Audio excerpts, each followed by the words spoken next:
The Dutch Republic is one of the places where the modern world got started. That's because a robust middle class, bakers, shopkeepers, skilled artisans, along with wealthy investors, gained sufficient political and economic power to become the dominant force in the making of their society and culture. They created a golden age of Dutch painting because they spent money on art that catered to their desires, to their lives, to who they felt themselves to be. What did Dutch viewers desire from their paintings? They desired paintings that celebrated their ordinary domestic life, such as still life paintings, that gave illusionistic reproductions of the luxury tableware they were proud to own, the delicious foods imported from distant lands, such as citrus and olives. They liked paintings that celebrated the pleasures they could enjoy from their hard work and crafty commercial know-how. The Dutch enjoyed landscape paintings that idealized their homeland as a reflection of their own day-to-day lives and their successful industriousness. For them, the view of the vast open sky would be even more beautiful because of the linens spread on the ground, those well-made commodities that generated wealth, that allowed them to reclaim land from the sea, construct windmills, and build cities like Haarlem. In fact, the Dutch Republic, like much of Europe, was undergoing a massive wave of urbanization during the 1600s. In the province of Holland, with major cities such as Amsterdam, Haarlem, Leiden, The Hague, as much as 70% of the population lived in cities and towns rather than the countryside. This, too, is a sign of the modern world taking shape. Modernity is an urban phenomenon.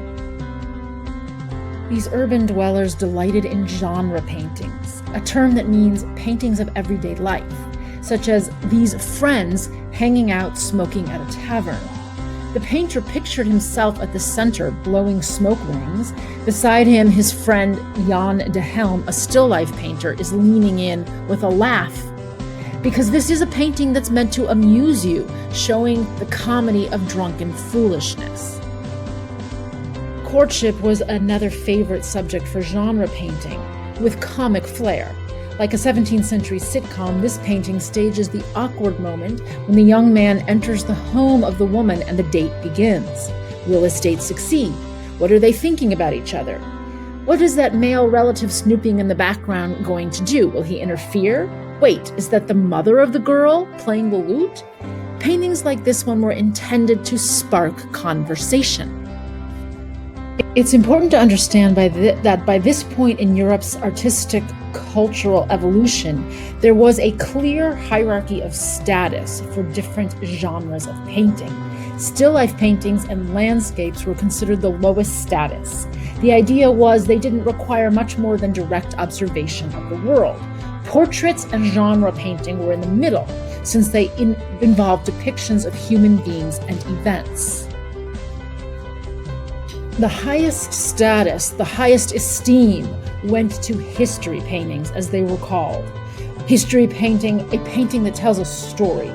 This could be a biblical subject or a story from the classical past. In either case, the idea was these kinds of paintings provided a moral lesson. They elevated the minds of the viewers as the viewer involved themselves in the meaning of the story. Yet in the Dutch Republic, these so-called lower genres often received accolades and could earn a very high price. That's because the art market in the Netherlands fostered a broad-minded curiosity. And the middle-class buyers were interested in being amused, entertained, pleasured, surprised by artworks they bought, not only in edification. Moreover, some of the greatest artists working for the Dutch market elevated the humble portrait and genre painting into a wondrous achievement. Rembrandt and Vermeer could take an ordinary portrait or genre scene and make it utterly extraordinary, freighted with spiritual and intellectual gravity and lifted by the grace of their painting ability.